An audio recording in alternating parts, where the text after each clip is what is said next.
Hello friends, welcome back to my channel Sanjita's world. তোমরা সবাই কেমন আছো? আশা করি অনেক ভালো আছো। আমরাও ভালো আছি আর ওয়েদারও ভালো আছে। তাই আজকে তোমাদের জন্য নিয়ে এলাম নতুন একটা রেসিপি, চিকেনের নতুন একটা রেসিপি। এই রেসিপিটা তোমরা বাড়িতে ট্রাই করতে পারো আর ভালো লাগলে ভিডিওটা লাইক করতে পারো। আজকে নিয়ে এসেছি তোমাদের জন্য চিকেন কোরমা রেসিপি। তার জন্য প্রথমে আমি এখানে একটা বাটিতে 1 কেজি 250 গ্রাম চিকেন নিয়ে নিয়েছি। আর এই দিকে দেখো অনেকগুলো পেঁয়াজ কেটে নিয়েছি কুচি কুচি করে। পেঁয়াজগুলোকে অলরেডি ধুয়ে নিয়েছি, ধুয়ে শুকিয়ে নিয়েছি। আর এই দিকে দেখো গ্যাসে আমি কড়াইটা বসিয়ে দিয়েছি। কড়াইটা যখন কিছুটা পরিমাণে গরম হয়ে এসেছে তখন এর মধ্যে 150 গ্রামের মতো তেল দিয়েছি। 1 কেজি 250 চিকেন রান্নার জন্য আমি 150 গ্রাম তেল ব্যবহার করেছি। এই রান্নাটায় একটু তেলটা বেশিই লাগে, কারণ আমি বেরেস্তা বানাবো। এই পেঁয়াজগুলো দিয়ে বেরেস্তা বানানোর জন্য সবসময় তোমাদের তেলের পরিমাণ একটু বেশি লাগবে, নাহলে পেঁয়াজটা নরম হয়ে যাবে, বেরেস্তা হবে না। বেরেস্তা কিন্তু ক্রাঞ্চি ভাব থাকে, তার জন্য সব সময় হাই ফ্লেমে বেরেস্তা বানাবে। আমার ভিডিও যারা দেখো তারা জানো যে আমি পেঁয়াজ ভাজার সময় সব সময় বলি একটু নুন দেবে, তাহলে পেঁয়াজটা সফট হয়ে যাবে। কিন্তু বেরেস্তা বানানোর সময় কখনোই নুনটা দেবে না। তার কারণ হচ্ছে বেরেস্তা সবসময় ক্রাঞ্চি হয়, সেটাই কিন্তু নুন দিলে বেরেস্তা তৈরি হবে না। সেটা পেঁয়াজ নরম হয়ে যাবে, পেঁয়াজের একটা পেস্ট তৈরি হয়ে যাবে আর কি, পেঁয়াজগুলো গলে যাবে। এই দেখো বন্ধুরা, কথা বলতে বলতে আমার বেরেস্তাটা তৈরি হয়ে গেছে। মোটামুটি 10 থেকে 12 মিনিট আমি হাই ফ্লেমে নেড়ে চেড়ে ভেজে নিয়েছি। এবার আমি একে একে বেরেস্তাগুলো তুলে নেব। আমি এবারে ভালো করে তেলটা ঝেড়ে নিয়ে বেরেস্তাটা তুলে নিচ্ছি। একদম ড্রাই করে বেরেস্তাটা তুলে নিতে হবে, যাতে তেল না থাকে। এইভাবে করে আমি টোটাল বেরেস্তাটা একটা প্লেটের মধ্যে তুলে নিচ্ছি। যেইটুকু বেঁচে আছে সেইটুকুকেও খুন্তির সাহায্যে সাইডে করে দিচ্ছি। তারপরে দেখো বন্ধুরা, আমি সমস্ত বেরেস্তাটা, পেঁয়াজের বেরেস্তাটা আমি সমস্ত প্লেটে তুলে নিয়েছি। আর যেইটুকু তেল বাকি আছে সেই তেলেই আমরা এবার চিকেনগুলোকে ফ্রাই করে নেব। চিকেনগুলোকে আমরা কোনো কিছুভাবে ম্যারিনেট করে রাখিনি, জাস্ট ধুয়ে রেখেছিলাম।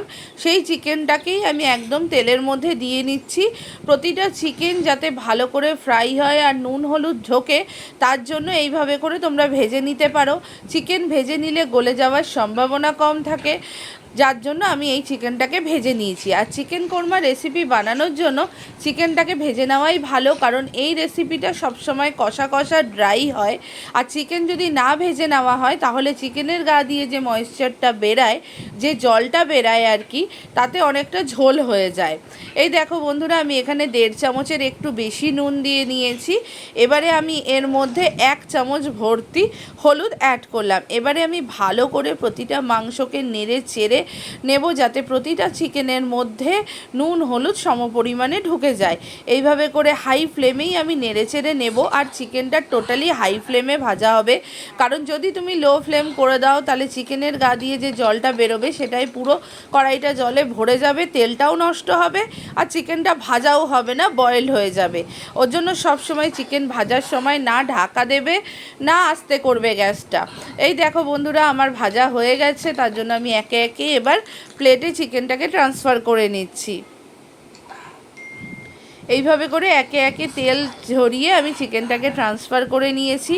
দেখো কত সুন্দর ভাজা হয়েছে, সমস্ত চিকেনগুলো হলুদ হয়ে গেছে, নুনও ঢুকেছে। আর এই দিকে আদা রসুন কাঁচা লঙ্কার একটা মিহি পেস্ট করে নিয়েছি। আমি আদার্স কিছু অ্যাড করিনি, যেগুলো নর্মালি রান্নায় লাগে সেগুলোই অ্যাড করেছি। এখানে আমি এলাচ দুটোকে থেতো করে নিয়ে তেলে দিয়ে দিয়েছি। আমার ঘরে তেজপাতা ছিল না, তেজপাতা থাকলে আমি সেটাও দিতাম। এখানে তেজপাতারও ইউজ করা যায়, কিন্তু ছিল না বলে আমি দিতে পারিনি। তোমরা চাইলে অবশ্যই দিতে পারো। এবার আমার আদা রসুন আর কাঁচা লঙ্কার যে মিহি পেস্টটা ছিল সেটা আমি ওই তেলের মধ্যে দিয়ে দিয়েছি। এবার আমি ভালো করে মশলাটাকে নেড়ে চেড়ে নিচ্ছি। মশলাটা সবসময় নাড়তে থাকবে, কারণ রান্নাটা হাই ফ্লেমে হচ্ছে। এইভাবে করে মশলাটাকে নেড়ে চেড়ে নিচ্ছি। এরপরে আমি এর মধ্যে 1/2 চামচের একটু বেশি হলুদ অ্যাড করলাম। আবার ভালো করে মশলাটাকে আমি নেড়ে নিচ্ছি। সবসময় মশলাটাকে মাঝে মাঝেই নাড়তে থাকবে, নাহলে যেহেতু গ্যাসের ফ্লেমটা হাই আছে নিচে মশলাটা লেগে যাবে, আর মশলা লেগে গেলে কিন্তু খেতে ভালো হয় না। আমার হলুদটা মনে হচ্ছিল একটু কম লাগছিল, তাই হাফ চামচ আরও দিলাম, মানে টোটাল 1 চামচ আমি হলুদ দিয়েছি আর ছোট 1 চামচ চিনি দিয়েছি। আর এই দেখো বন্ধুরা, বড় টেবিল চামচের হাফ চামচের একটু বেশি আমি লঙ্কার গুঁড়ো দিয়েছি, কারণ এখানে আমি কাঁচা লঙ্কা ব্যবহার করেছি। আমি কালারের জন্য কোনো কাশ্মীরি রেড পাউডার এখানে ব্যবহার করব না। কষাতে কষাতে নিজেই কালার ছাড়বে, যেহেতু কষানোর সময় আমি চিনিটা দিয়েছি, চিনি দিয়েই একটা দারুণ কালার ছাড়বে, তাই আলাদা করে আর রঙের জন্য কোনো কালার অ্যাড করার প্রয়োজন নেই। এখানে আমি জিরে দিয়েছি 2 চামচের মতো, আর ধনে দিয়েছি 1 চামচ। এই সমস্ত মশলাটাকে আমি আবার নেড়েচেড়ে নেব। দেখো একটু থেমে গিয়েছিলাম বলে নিচটা লেগে যাচ্ছিল, এবার আমি ভালো করে নেড়েচেড়ে নিচ্ছি, আর গ্যাসের ফ্লেমটাকেও একটু লো করে দিয়েছি, নাহলে মশলাটা নিচে লেগে যাবে। এই পর্যায়ে এবার সমস্ত ভেজে রাখা চিকেনটা আমি এবার এই মশলাটার মধ্যে ভালো করে দিয়ে দেবো। এই মশলাটার মধ্যে সমস্ত চিকেনটা দিয়ে দিয়েছি, আর চিকেন দিয়ে যেইটুকু জল বেরিয়েছিল সেইটুকু জলও দিয়ে দিয়েছি। এবার ভালো করে প্রতিটি মশলার সাথে প্রতিটি চিকেনকে আমি ভালো করে মিশিয়ে নিচ্ছি, যাতে প্রতিটা চিকেনের গায়ে মশলাটা ঢোকে।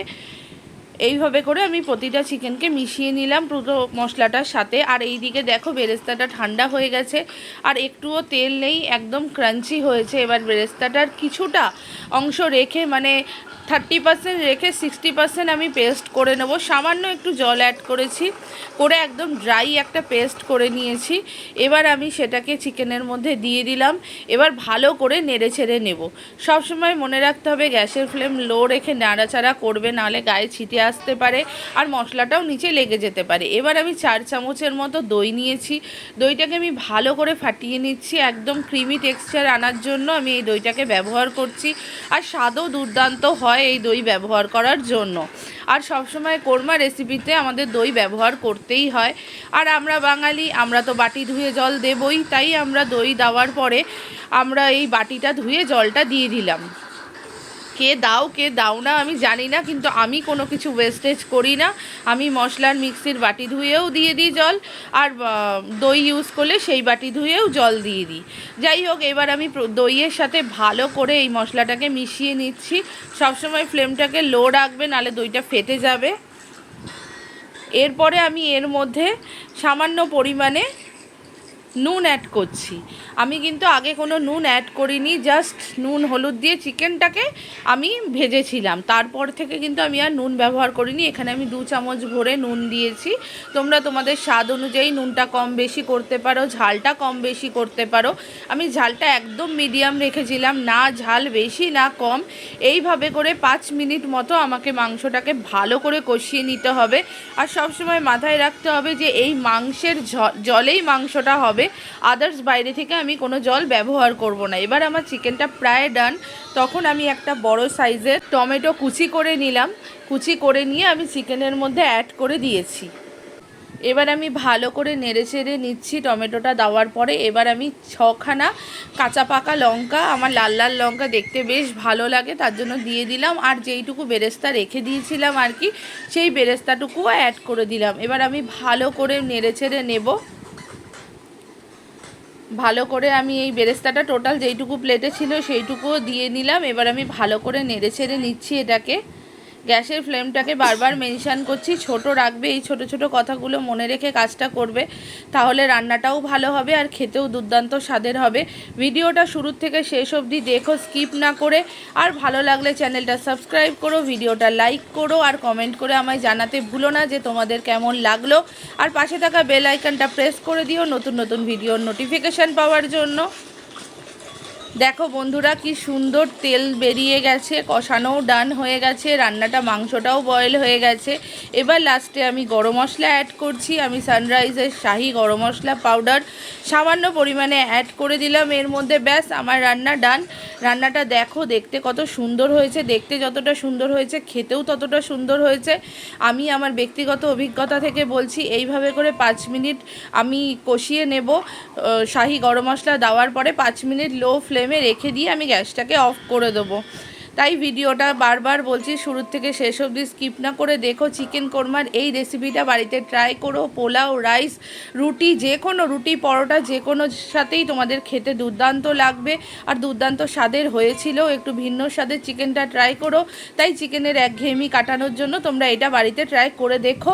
আমার কথা শুনে আশা করি তোমাদের অনেক বেশি ভালো লাগবে। দেখো বন্ধুরা, চিকেনের পিসটা দেখতে কতটা ডেলিশিয়াস লাগছে। যাই হোক বন্ধুরা, ভিডিওটা ভালো লাগলে লাইক করো, সাবস্ক্রাইব করো। বাই ফ্রেন্ডস, সকলে সুস্থ থাকো, খেতে থাকো।